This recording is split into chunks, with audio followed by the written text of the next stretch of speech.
in mental health and substance abuse, you know, in a hospital. You know, that's what we do. But we see all these people come in that's in their 20s, and I've seen people as young as 19, you know, be on disability for alleged back pain or uh, nothing that you see physically.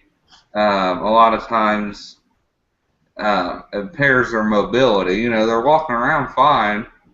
they're on full disability, but over here in the U.S., that's about $1,400 a month, which really don't sound like a lot of money. But if you actually figure up the amount people get on disability, and then you figure up the minimum wage in the United States, you can actually make more money on disability than you can minimum wage.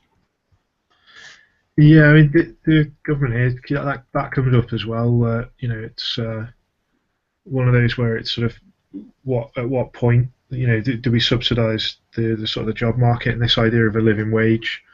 And so there's been quite a lot of reforms in the last few years regarding that in the UK. And I Yeah. think we only actually introduced a minimum wage in the last 10, 15 years. Oh Uh, wow. I think we were one of the last countries to do it, really. Yeah. Uh, so it's sort of it's an argument that's quite topical at the moment. It keeps coming up. Well, like I said, you know, if you can make more money on disability Yeah, than you can on minimum wage, I think it drives a lot of incentive away from people working. well, you get a problem that it's it gives you sort of you'd sit there and you'd sort of think, well, why would I want to work when you'll give me stuff for free? And then if you do want to go back to work, which a lot of people do, you can't actually earn what you were getting, so you get stuck in this sort of trap of not being able to get out of it, which it must be awful.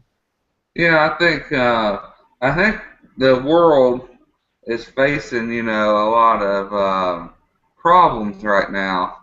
We're seeing, especially in the United States. I grew up north, the United States, which is a big industrial capital, or used to be for manufacturing of automobiles. You know, and you see a lot of those jobs that formerly paid like $20 up until the mid 90s have all disappeared, or what they've done is that they've gone to temporary services, and now instead of making $20 with full benefits, you work for a temporary service making $9 or $10 an hour.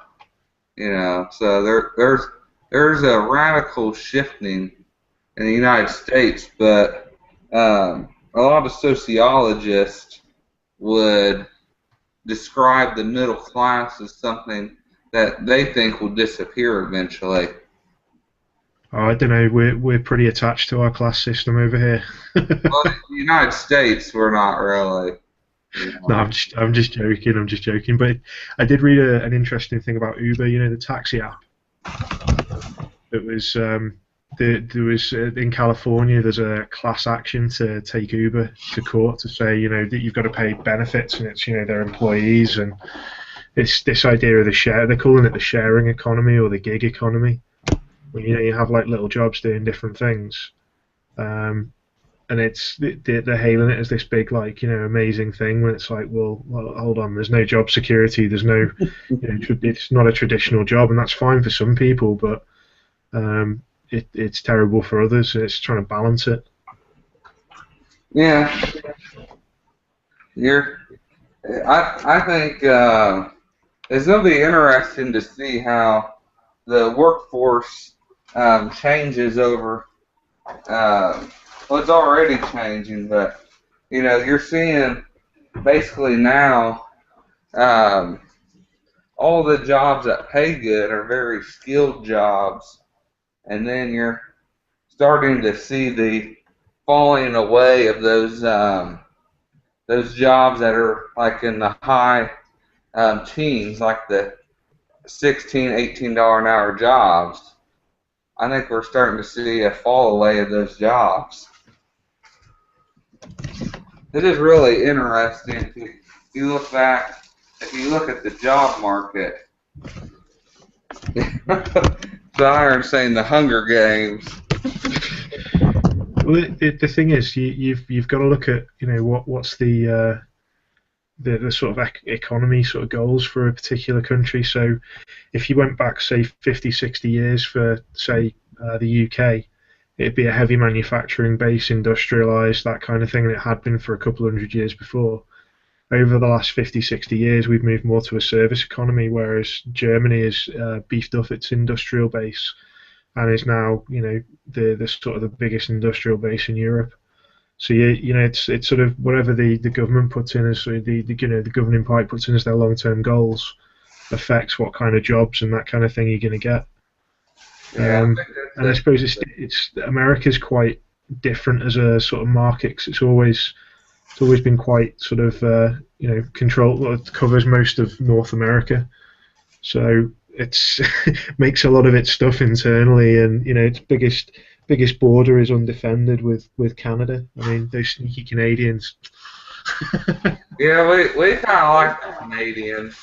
We, No, just there's no border problems sort of that side. So you sort of got one of the world's biggest borders that's sort of it's there, but it's in large parts it's not really an obstacle, and it's yeah, always trade has been across it. So good thing. yeah, but you're talking about the service economy. I think we're seeing a lot of that here too, and so a lot of those unskilled manufacturing jobs are what's really hurting the United States. That we don't have those jobs anymore to be able to support the middle class. Yeah, maybe. Yeah. Well, if you look where where I grew up at in the town, there was 44 factories at the height of World War II. In that same town today, there's 2 factories. Yeah, it's a big shift in the economy. Yeah, I mean, you're talking over 60 or 70 years, but still, that's in relative terms of time, that's a big shift. Yeah, I mean it's like where I'm from Liverpool in the UK, just near Liverpool, and that's the same. It's a big shift over the last say 60, 100 years. It's still a massive port, but that's dropped off. It's still a massive manufacturing base, but again that's dropped off. Um, so you've got a lot of changes that have happened over the last sort of 50, 60 years, and that's the same right across the country. What are the high-paying jobs in the UK, like for somebody that would be looking to get a career? Investment investment banking. I don't know if I could be evil every day, though. No, I mean it depends. I mean there's a lot of variation, but what we're seeing is we're seeing a lot of because we're sort of separate from Europe, but like one foot in, one foot out. London is just a big sprawl that takes up most of the country, and we're quite close to Europe. I think a lot of our trade though is done with North America and the Far East rather than if you looked at if you looked at it in a percentage breakdown. I think I read something a while ago that was saying it was more with the North America and the Far East rather than say Europe, but it's still a major source of revenue. Yeah, because I mean, a lot of the jobs now are in the United States are really the good things to get into are computers, some type of engineering, the medical service industry, maybe a few other, but really the shift has gone to a lot of medical. Yeah, the government here killed the biomedical industry, pharmaceuticals. They tried to regulate it too much and tried to get a grip of it, which destroyed it. Yeah. So they all started, moving their manufacturing and plants out to other places. Yeah, it's interesting, you know. And The then you have the Bank of England, have sort of left the base rate the same, and then hinted they might take it down a bit more. And the Fed have said they're going to leave it where it is and not raise it. So everyone's just kind of gone and lost their heads, like, oh my gosh, it's the end of the world. Yeah, well, I don't watch the news. That you look on the news here, it probably would seem like the end of the world. We just keep having riots and everything. Well, they were doing a really interesting thing about the knock-on effect on the world commodity markets. So the price of iron ore is dipping, and Rio Tinto and people like that are having stock problems. Their stock price is getting hammered and that kind of thing. And then you look at it. So what's that do to the precious metals markets? Well, initially it drives them down a little bit because everyone gets a bit uncertain, and then they go back up because nobody's producing it anymore. Yeah, that's true. Yeah, with the metals staying around the prices they are now, you have to wonder how sustainable that is for companies.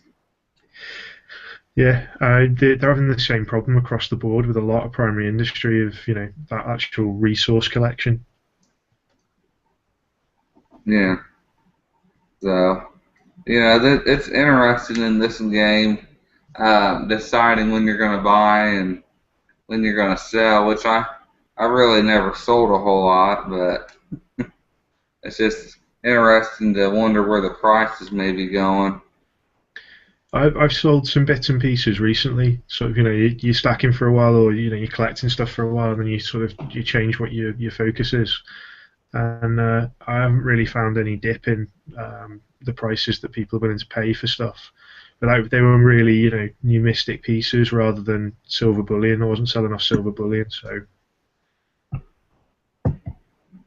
Yeah, which I know the game in the UK is a little bit different because you guys have to contend with VAT and everything. you only get VAT if the seconds market doesn't really do it. If you get VAT on, so if you buy something new off a dealer or somewhere, you'll pay 20% VAT on it, which is a bit of a pain. It's why I don't buy a lot of silver bullion. It's I just buy it occasionally from the seconds market. Like if you go into a dealer's shop and they sell it. Yeah. Well, I know that new company Silver to Go over there seems to be pretty popular because they claim that you don't have to pay VAT when you order from them. Yeah, they get round it by saying it. They only sell what are they called? The ones which have got a monetary value on them. So Philharmonics, for example, or Britannia's have got they've got a pound value or a euro value, so they sell them as currency, so you don't pay VAT on them. I I say eventually they're probably gonna crack down on them. I mean, it's a bit of a loophole. I'm not sure it's because I don't think that. I mean, most of the ones that do that as well aren't based in the UK. They're based in Europe somewhere, so Mm, it's quite entertaining. yeah. Cyrus just asked, I wonder if they'll ever put VAT on gold. I mean, in the UK we used to pay VAT on gold, but when we joined the euro and the euro standards, they took the VAT off the gold from it's a European wide directive that you didn't charge VAT on it. So it actually did, that's about the only thing that's done me a favour from joining the euro. So what kind of coins do you collect? I've been picking up quite a bit of gold recently. I've picked up quite a few sovereigns, that kind of thing. And some Islamic gold like North Africa and off Ottoman Empire. Just some interesting bits and pieces recently. I haven't been doing too many videos though. Yeah. Who do you normally buy off of? eBay or just local shops? No, I go to quite a few auction houses that like specialize in coins, so you can find out when they're doing it. I travel a lot for my job, so I try and make sure I'm nearby, for that weekend when they're doing a big sale. Oh, So okay. And you can get some decent bargains. It just depends what people are buying at that particular time. Yeah. What's up, guys? Hey, riding the log. Hey, log. What's up? What's new? What's going on? The kangaroos are what's new. Oh, everybody's all about those kangaroos, huh? Yeah, kangaroo fever. Yeah, they're pretty nice coins. I like them. Yeah, I don't know. Bay Precious Metals has their deal up now, but I don't know if I want to wait or to buy any. I probably really need to save that $400 or $500 maybe for later in the year. Yeah, I don't think right now is a good time to buy. Wait till after Black Friday, Christmas time. When is Yeah. Black Friday? Isn't that when the last drop was? What was that, like a couple of years ago we had a big drop off right around the Christmas time? I can't remember, but I know at least as long as I've been doing this, every time like Christmas rolls around a little after, they throw some great sales up. So Yeah. Well, I seen SD Bullion put their kangaroos up, and they titled their auction like their sale on their website, the new competitor to the American Silver Eagle. really interesting. Yeah, so I don't know if that's what their strategy is to go after those Silver Eagle sales on them. I think they're just trying to, put hype on the coins so they could sell them. Yeah. Sounds like a good idea. Mega hype. Go after the highest selling coin and just, chase them. Yeah. But I was hoping they would put a mintage limit on it. That's the only thing that concerns me. Because I think this is their first coin series that's not going to have a limited mintage. Oh, so it's like mint to demand, huh? Yeah, it's a mint to demand series. That's the only thing, how much money do you really want to put into that series? Because if it's just like you're getting mintages that like the pandas, which is highly plausible of 8 million, maybe even 10 million. The value of those compared to like the kookaburras may be way off. Yep. The kookaburra, because that's one of my favorite coins, I mean, I wouldn't worry too much. If you look anything with eagles, look how many eagles selling. I could still sell those things for like $23. Yeah. It just amazes me. Like you put an eagle up, there's always somebody willing to buy it at that price. So I wouldn't worry about mintage numbers too much with those types of coins. Yeah, I like Perth is definitely trying to capture some more market, I think. They definitely want some more of the sales.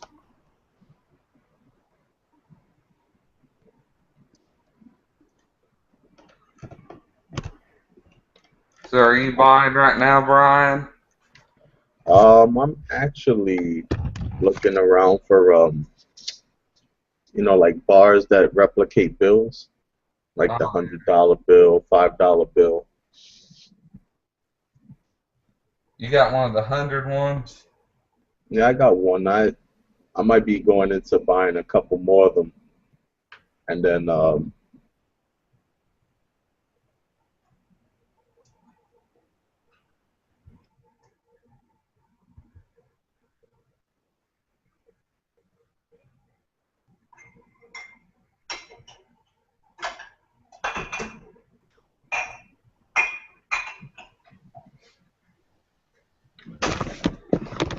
let's see.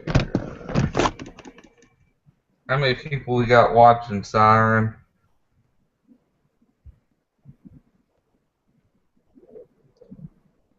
Yes, Siren, where you at? He's taking a nap. Typed a couple words and then left the chat to hope for itself, pray for itself. Oh, we got 28 people watching, so I guess Wow. I guess I can go ahead and start my coin show for the Yeah, weekend chat. go ahead. Let's see some stuff. All right, hold on. And then I might bring out some things I'm interested in.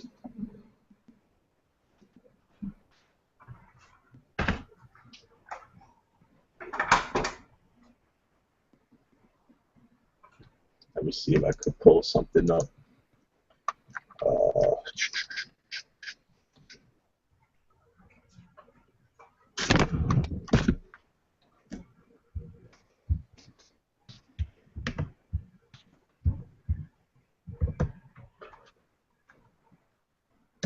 Make sure we get a good shot of the famous microwave. You need to get like a standby microwave and put some silver in there. Just turn it on. That may be the best coin show ever. Oh yeah, lights, camera, action. Is that 100 for 100? Yeah. Is your what am I saying? Your bandwidth is up because you're coming in. It's fuzzy. Let me look here.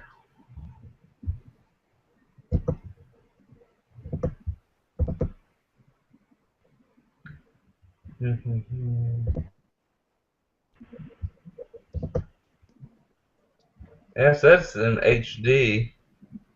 Really, it's my bandwidth. Let me check. I Yeah, don't know. my bandwidth's all the way up. So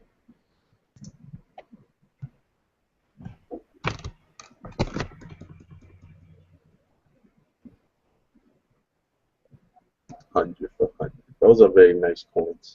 Yeah, they're definitely worth the $100 Canadian because that's really only what is it now, about $75 US. Wow.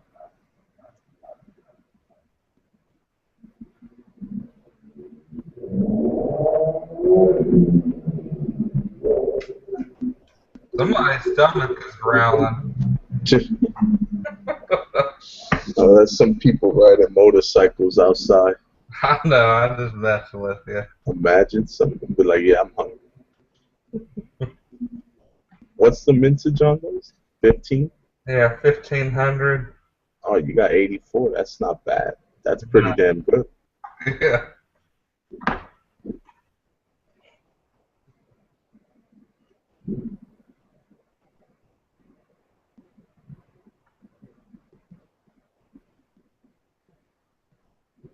Yeah, it's such a nice high relief coin. Wow. So shiny. Yeah. Of course, the thickness. Oh Look my at God. it. Look at it. Where's Salivate when you need him? He loves the fat coins. Yeah, there's our old decrepit queen. You can almost see like her jawline.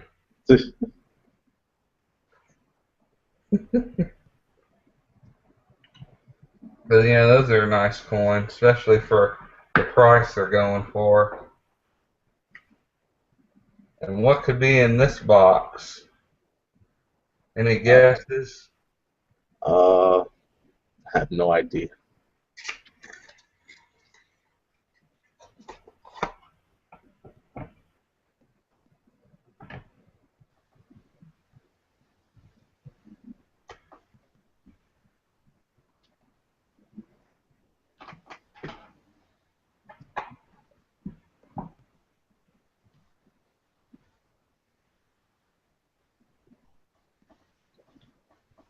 What is that?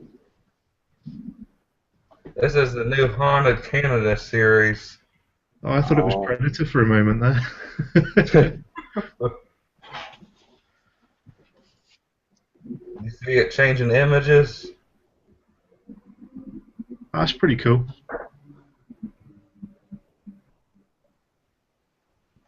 Yeah, so these are just, well, they're steel, but they're really a nice coin. Ah, you fooled me with your shiny coin, sir. I thought it was silver, and I liked it. Well, it's still a nice coin. They're all sold out, but they were only selling for like 20 some dollars. All So right. they're a pretty nice coin. I got two of those. There's my prize winnings. Ah, the old Engelhart. Yeah. Bars. From our friend in the community.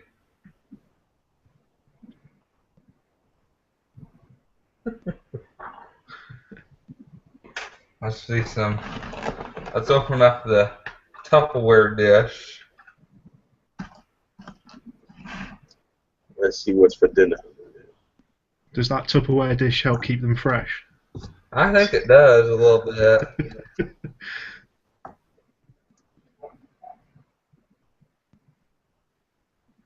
Nice. Yeah. Yeah, that's a nice chunky coin. The 100th anniversary of independence. Kind of like it's a pretty nice collector coin right there. Can't Yeah. remember what the mintage is on that one. It's pretty low.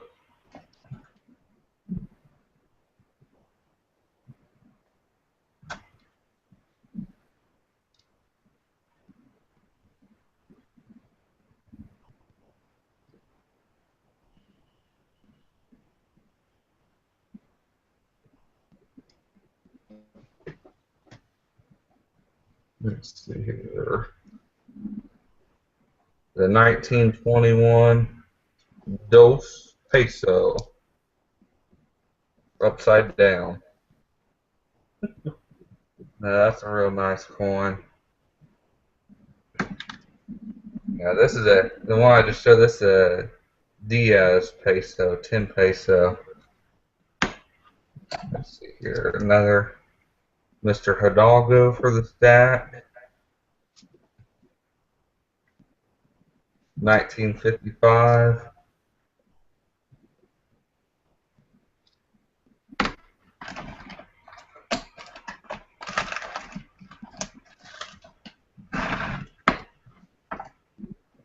Let's see here. I'll go ahead and show all of them in here. I already got them out. 50 centavos. A nice uncirculated one.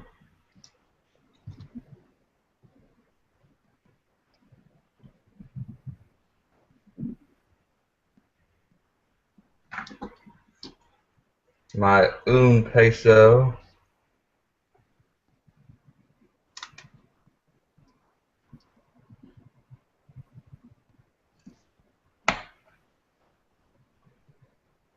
The guy with the gold chain on.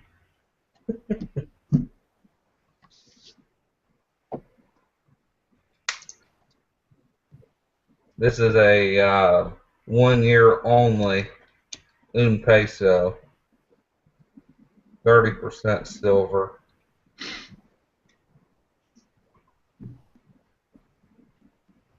Let's see here. The 1953 Cinco Hidalgo peso with the church in the background.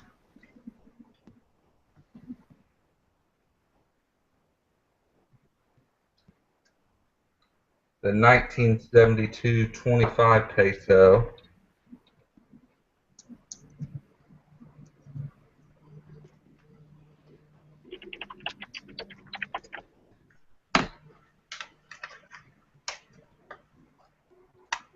Two 10 peso coins. Let's see here. We got the 1960 peso, 10 peso coin, and the 1956 10 Hidalgo peso. And of course, you gotta have an 8 realis. Yeah, you gotta have an 8 reals. Yeah. Let's see here. And then the little guy, the 25 centavos, just because I like the design on this one. I believe this one is 30% silver. But that's it for Silver Flash. Uh, What year? Let's see here. What year is it? 50 centavos? This is a 1944 50 centavos. Still working on it, Siren. There's a lot of coins I gotta get. A lot of money to spend. Yeah, Yeah, it's most countries sort of went, like the US, maybe 90-40 done with silver. Mexico seemed to go through like every stage right down to sort of 10%. yeah. Those are interesting. I'm probably and the cool thing about those coins is they're if you can find them on good deals, they're dirt cheap. Yeah, I really like them. Like a $5 coin, just something cool to have through your collection. But that's what Siren and I was talking about earlier. Some of those really do go up in price pretty good. Some of those, there's a 1950, I think it's Cinco Peso, the one with the railroad on it's like $50 coin. The Southern Railroad. So some of them, and some of those were $40 coins.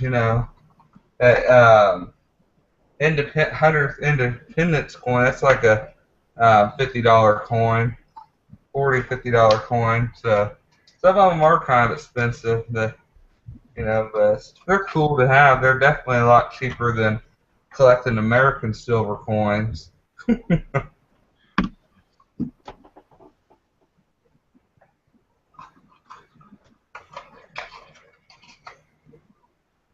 Let me post a link for you, Siren. I found a cool website for Mexican silver coins.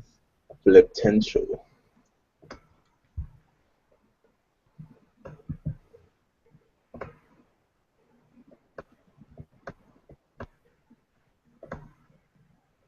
Oh, was that $1 trillion? That's right. I got $2 trillion right there. Oh, wow. Maybe the U.S. Mint will issue those. The U.S. Mint should be issuing them. I think they would do hella well.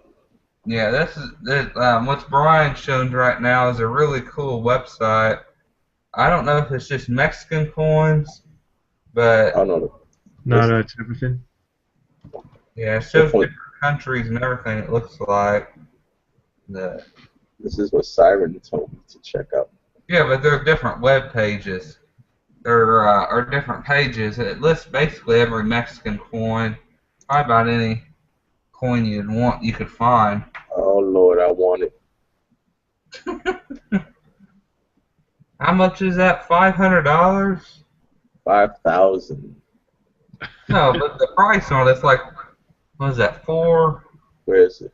Oh, it's 20 ounces. 521 with the credit card. 505 with a check. Wow. As low as $10 over spot per ounce.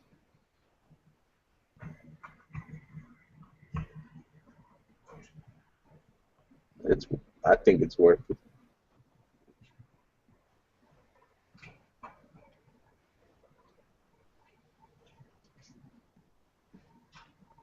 One day I will have it in my collection.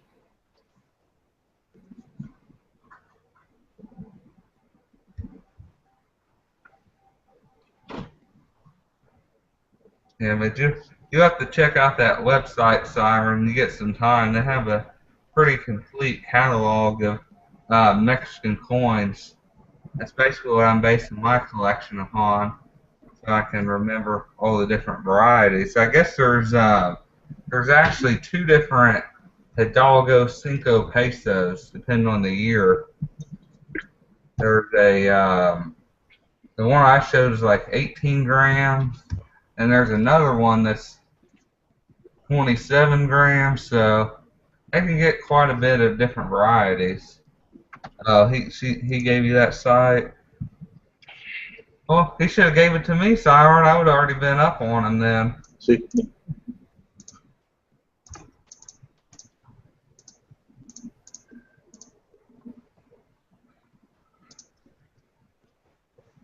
Yeah, it's probably about yes. nap time over there. If I were to put this on my credit card, I could still get $100 cash back from it. So it only cost me $421.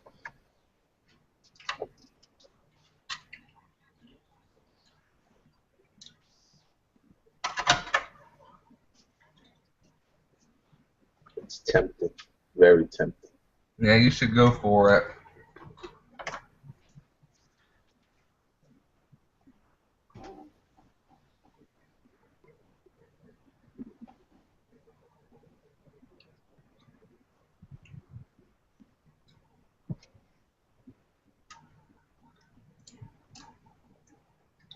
Yeah, that bill bar does look pretty good. The other thing is, it's a proper amount of silver. You usually get them where they're just sort of like wafer thin, like a banknote.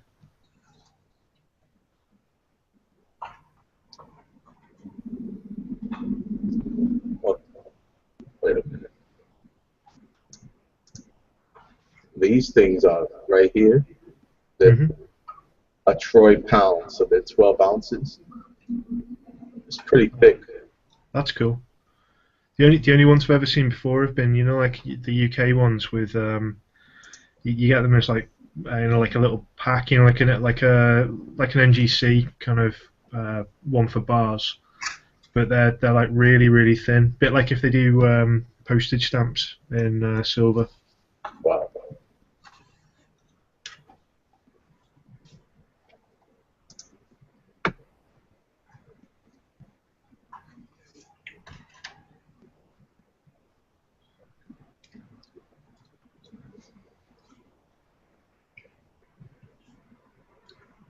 There's a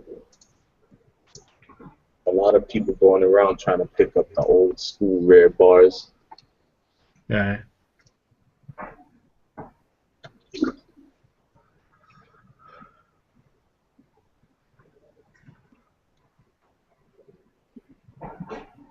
Oh, it's big. It's like Siren. I think for some people that's bigger than getting coins altogether.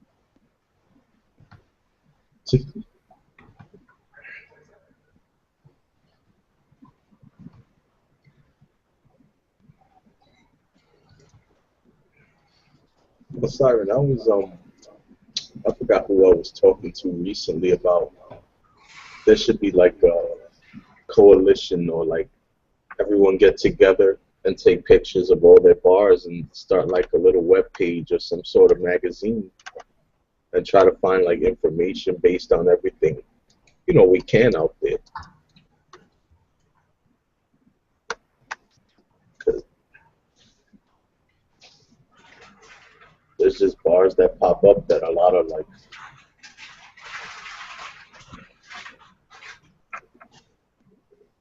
does Instagram have it? Instagram has a couple guys with like a lot of rare bars.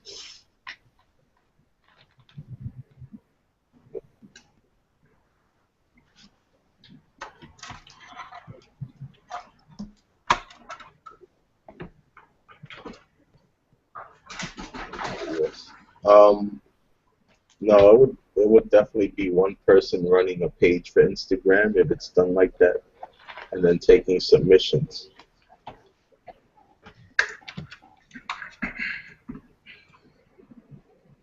Could always do a Google Plus bars only page.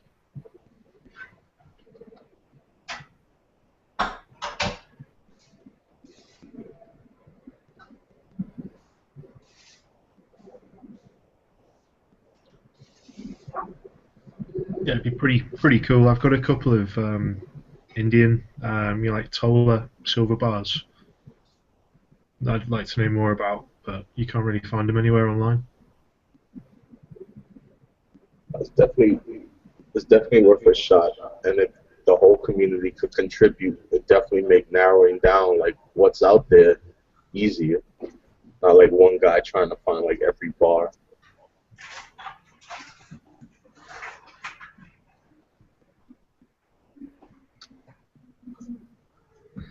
How about if I contribute a Sopa bar?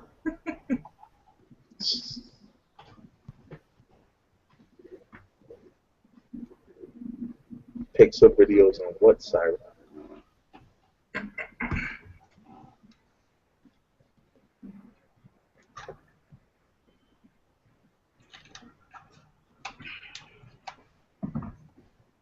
Oh,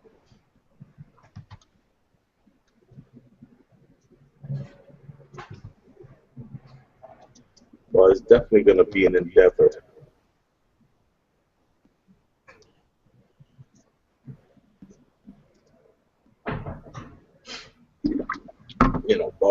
Bars are definitely more difficult than coins because people know about numismatic coin collecting, not numismatic bar collecting. So bars always get melted off, right? Well, the other thing is that coins are usually issued by governments rather than bars that can be issued by anybody. That Yeah, is true. including Hi-Ho. Hi-Ho's coming out with his own silver bar line. Yeah, I saw that. That looks pretty cool. Yeah, that's pretty cool. I think that's pretty exciting. Maybe eventually he'll start doing stamping bars for different staffers in the community. No, I think he's gonna start doing coins, and that's why he's in a bunker. So when he gets raided by the ATF, they can't get in. They'll find something to get you on. That's why he's always doing his broadcasts from the bunker. He's getting ready for when they put him under siege when he starts making his own currency. Oh boy. Yeah, the Hi-Ho $20 coin.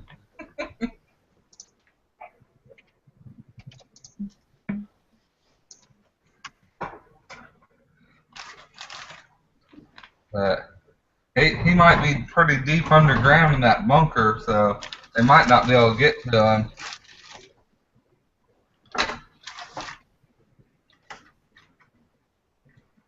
They always get you.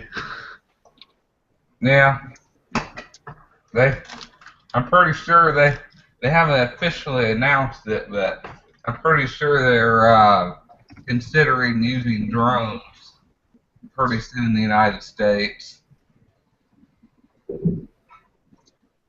they just start sending drones to get all of us. Yeah, I watched that.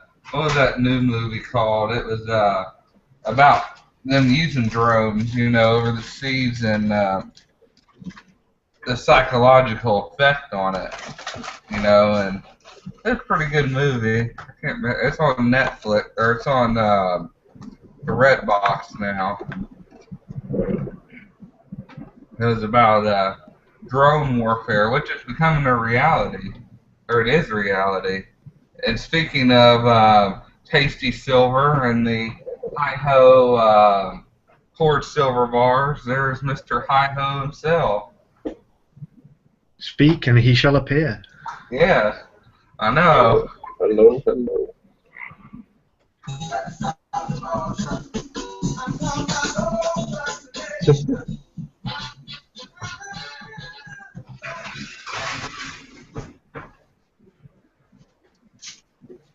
Yeah, start having like drones big enough that when they run into you, you die because they're so heavy.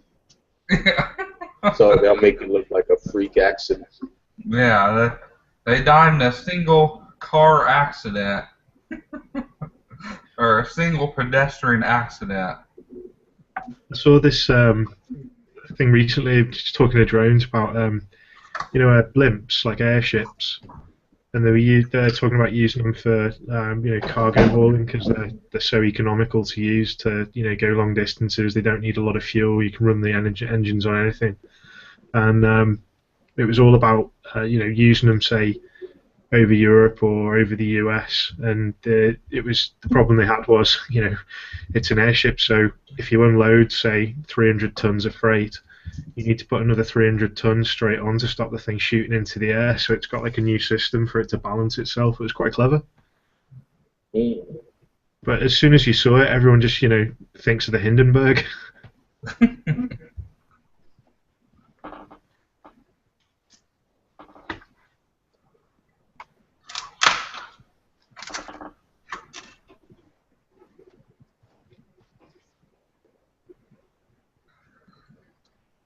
I'm gonna have to run. I've got to be up early for work in the morning. But it's been good to see you all. All right, take it easy. And I'll see you all soon. Have a good one, Fraction. Hopefully I'll get some rest. See you later. Bye. Any questions from the side chat over there?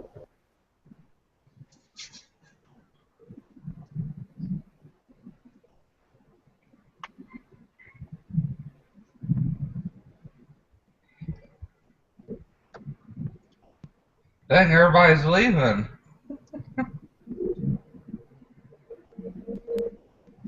Oh, here comes Mr. Hi-Ho. He's just having some technical difficulties right now. Yes. Yeah, my network's going down off and on. Can't figure it out. Well, good afternoon. It's going okay, actually. How are you doing? Well, doing good. Siren says some people are asking about your upcoming pouring endeavors. Yeah, I'm having fun. I'm actually pouring right now. Uh-oh. Here we go, live pour.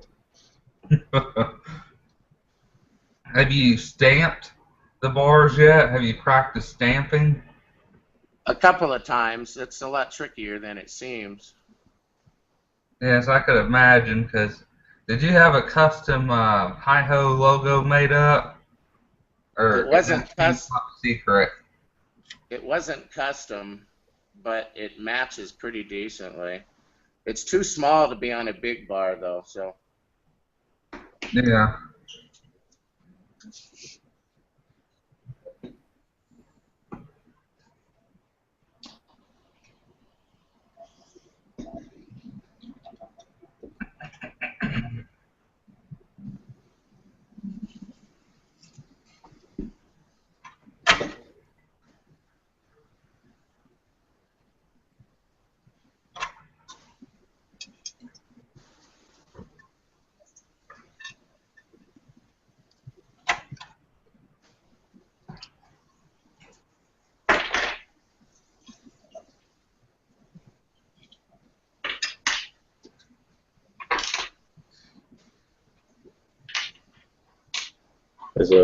There's a guy on Instagram.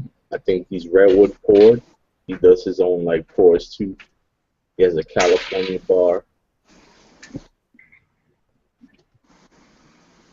It's pretty cool, but I talked to him about like cost, and he says it's pretty expensive to do.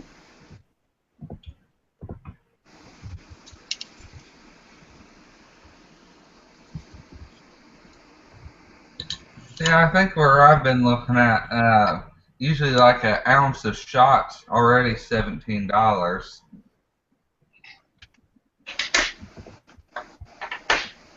You might be better off buying like 1 ounce coins and melting those. You could get them cheaper. Yeah, that's true. Providence got the best deal on shot of the big dealers. It's usually about 70 cents over spot, something like that, for 10 ounces.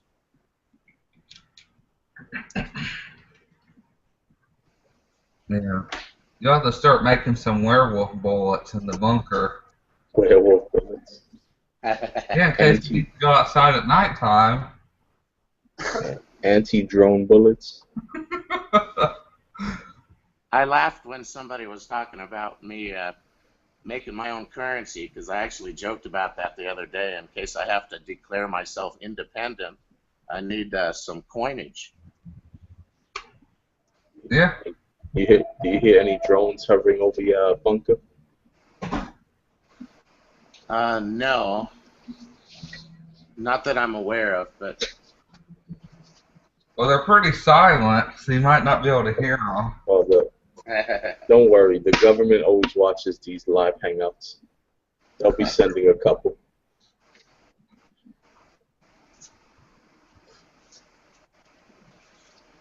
Yeah, No one will go independent on Obama's watch. No. They'll make sure they tax the hell out of you if you do. That's the thing about the government. They definitely do not want to promote prosperity.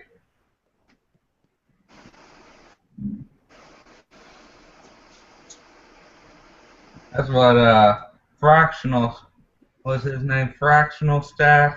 I was talking about taxes.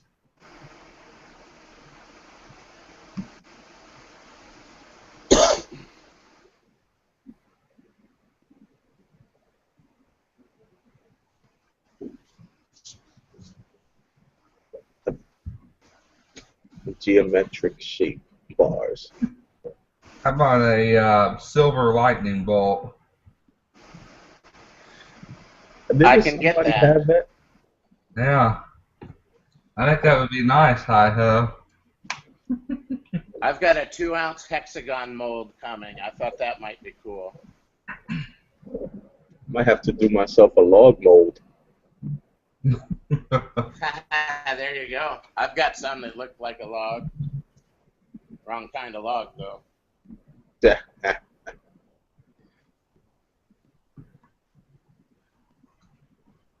So Crucible's nice and hot here at about 5 minutes, and then it usually takes about 8 minutes to go from a cold melt.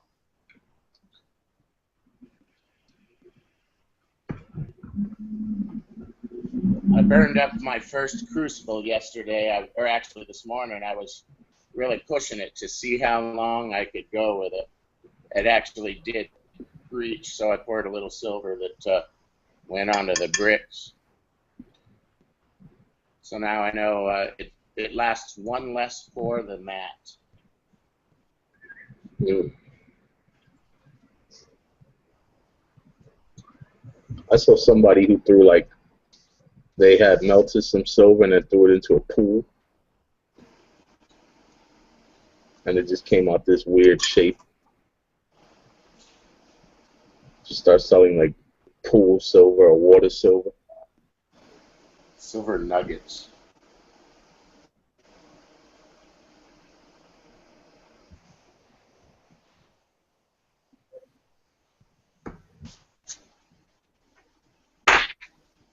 Yeah, forget the molds. Just whatever shape it comes out in, it'll always be unique. It's we'll call it Rorschach silver. You know what those tests are, where they ask you, what do you see in this picture? Those Rorschach tests. There you go. So I'm going to pour a little button right now. The bunker button. I really love how the back sides are coming out on these. That's exactly what I like in hand poured stuff.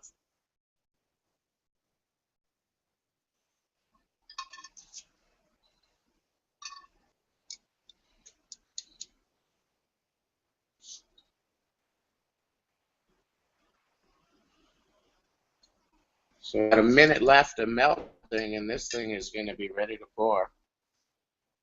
Should come out looking similar to this one.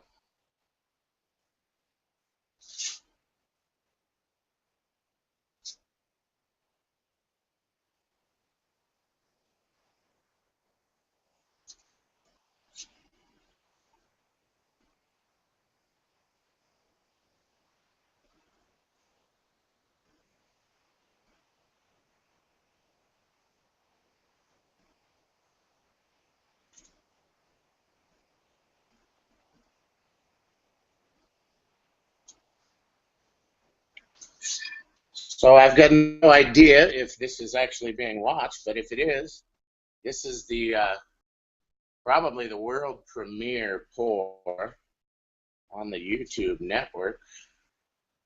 This is the quick kiln. It's doing the last little bits of melting, some little things I've been working on. And we'll do a live pour here in just about 30 seconds, I think. I've had the getting pour lines using this map torque. So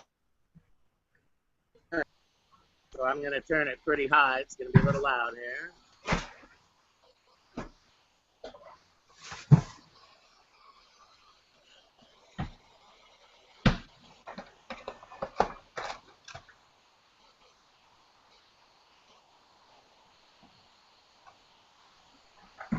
So we are completely molten here. Looking good. I'm going to kind of try to fill this round button mold fairly full.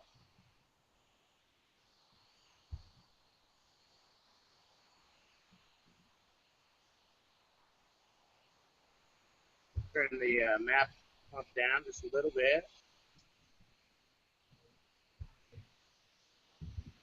And immediately after the pour, I'm going to quench it in a little bath of water here.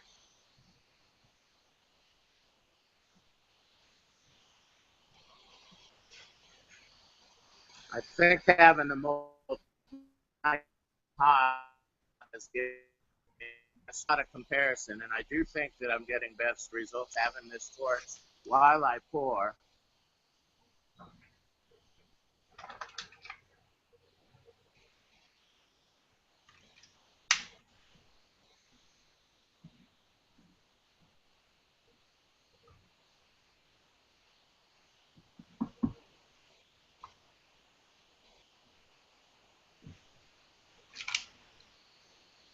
So here we go. Just stay steady. Too slow. I'm going to immediately jump and reach that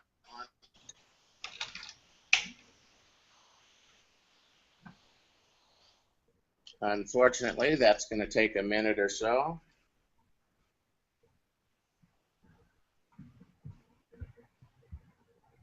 So you don't do water quenching? Yeah, I do if I want to keep the one that I made. So the quenching, Melt and pour again. how does the quenching affect the silver than just air drying? Or just drying out like that one is? It does. It doesn't, but it does a little flex on it with the shot temperature seems to be the best reason for it. Yeah. But it doesn't matter to me. I don't know. I haven't researched it enough, but I haven't noticed a huge difference.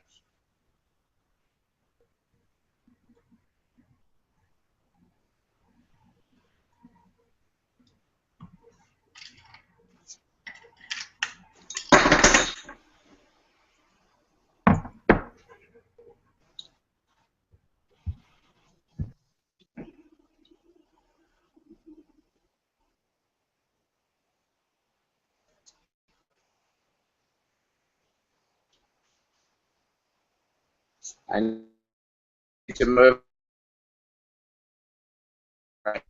I also was pouring on a round table, which I would recommend and walk around and get perfect angles and not worry about reaching for things.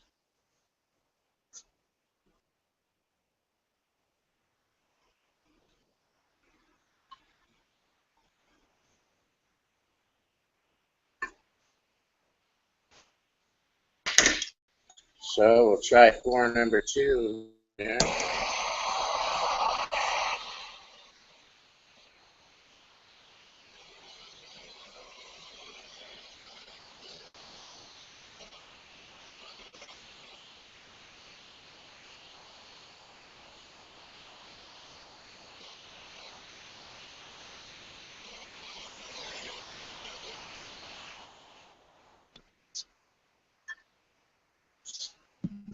And we'll kind of follow it over to the quenching bath here.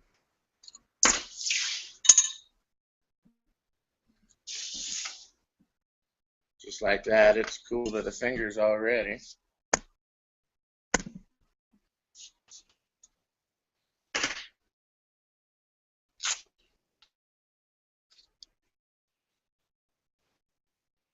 Remaining challenges for me are this little effect here, and it has to do with the purity.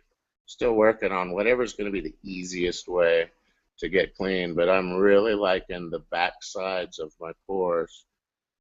Now I just got to deal with some stuff here. Learning process. I'm going to share all the different steps of the way on that bunker bullion series. I just did the second of those yesterday. Check those out.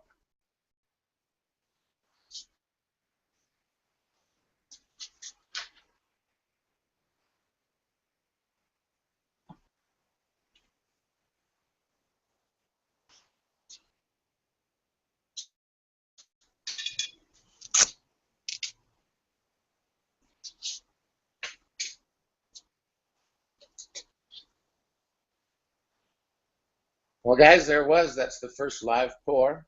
I'm running out of battery, so I'm going to have to say, see you again, everybody. Have a good week.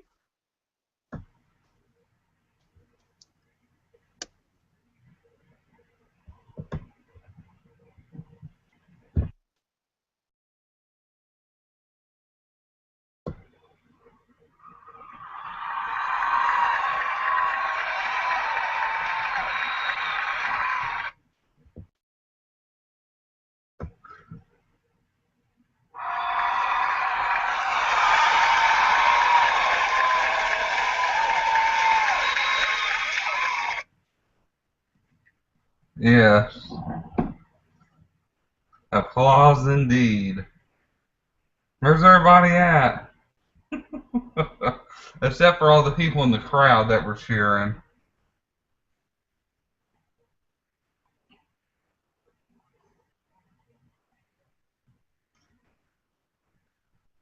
Yeah, it is a thing.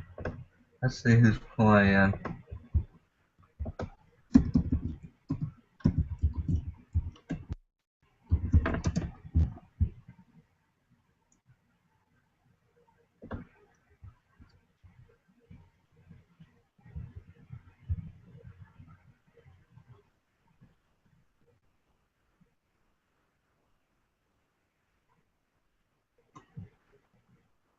Are you in Canada, Siren?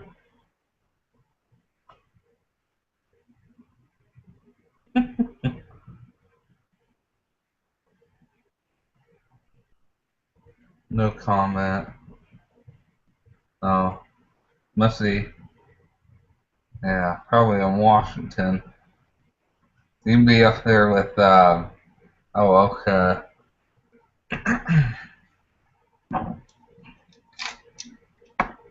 Hopefully not in that great state of Detroit.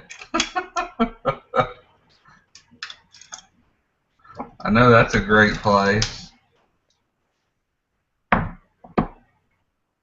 Yeah, it is. I was watching a show today about female gangbangers in Detroit. It's pretty crazy.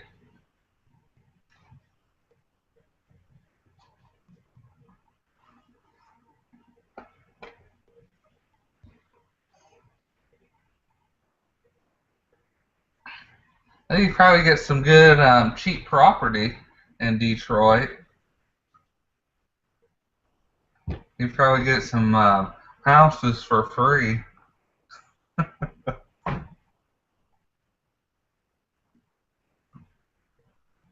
Yeah.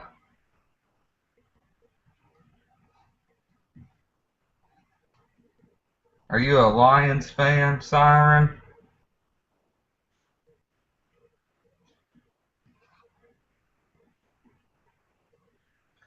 Let's see how you're doing. You lost.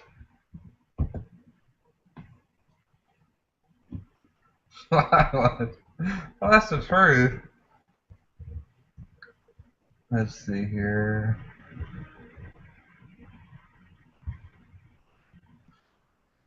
I don't know. I might decide if I want to go watch the Monday game tomorrow. That's my team, not not the Jersey people, but the other one.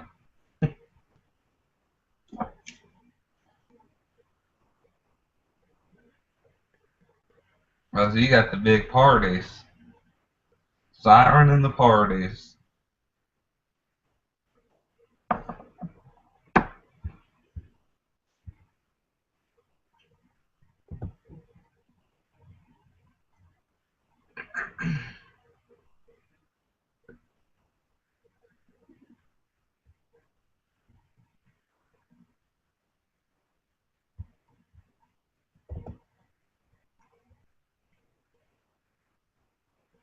Yeah, I think the chat's over with, siren. It's a short Sunday chat. Yeah, Saturday might be a good idea. I was out all day Saturday, but you probably get more people in on Saturdays.